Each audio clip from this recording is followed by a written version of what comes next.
ఈరోజు దేవుడు నీతో మాట్లాడుతున్న మాటలు, ఆయన మాటలు ఆత్మయు జీవమై ఉన్నవి. శత్రువు కూడా వాడి మాట ద్వారా ఒక స్పిరిట్ని రిలీజ్ చేస్తాడు. మనం కూడా మన మాట ద్వారా ఒక స్పిరిట్ని రిలీజ్ చేస్తామనే ఒక అద్భుతమైన సత్యాన్ని ఈరోజు మనం నేర్చుకుందాం. మనం సమాధానం అని పలికితే సమాధానపు శక్తి వెళుతుందట ఇంటి మీదకి. మనం ఏ మాట ఎదుటి వాళ్ళతో పలుకుతామో ఒక స్పిరిట్ రిలీజ్ చేసినట్టు, మనం ఒక ఆత్మను వారి మీదకి పంపుతున్నట్టని మర్చిపోవద్దు.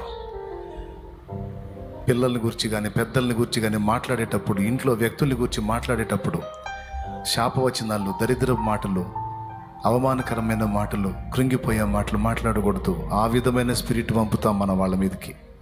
అది కాదు, వారు బలహీనులైనా వారు బలవంతులు అవుతారనే వాక్కు రిలీజ్ చేయాలి. నిష్ప్రయోజకులైనా సరే ప్రయోజకులు అవుతారన్న వాక్కు రిలీజ్ చేయాలి.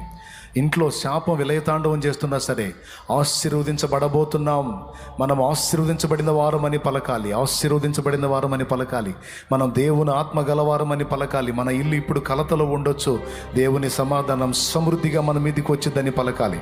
సమస్త విషయాల్లో నేను ఇప్పుడు రోగినై ఉండొచ్చు, నేను రోగినై ఉండొచ్చు, కానీ నన్ను చావుకు అప్పచెప్పడు నా దేవుడు. నేను చావను, నేను సజీవుడనై నా దేవుని క్రియలు వివరిస్తానని చెప్పాలి.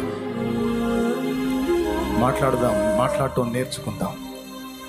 పరిశుద్ధ తండ్రి, ఈ శుభవేళ మమ్మల్ని అందరినీ ఈ 2వ కూటంలో సమకూర్చి వాక్కుని విడుదల చేసినప్పుడు ఒక స్పిరిట్ని మేము రిలీజ్ చేస్తున్నామన్న సత్యాన్ని మాకు నేర్పించావు.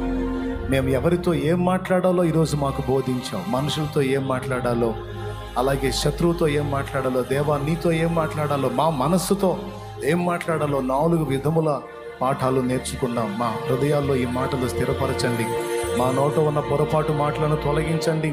పలకకూడని మాటలు, వేస్ట్ మాటలన్నిటినీ క్షమించి వాటిని తొలగించి, ఇది మొదలుకొని నీ పరిశుద్ధులకు తగినట్టుగా, పరిశుద్ధాత్మ సంబంధులకు తగినట్టుగా శుభకరమైనటువంటి వాక్కు రిలీజ్ చేయడానికి మాకు శక్తినివ్వండి, కృపనియండి, బలమునియండి.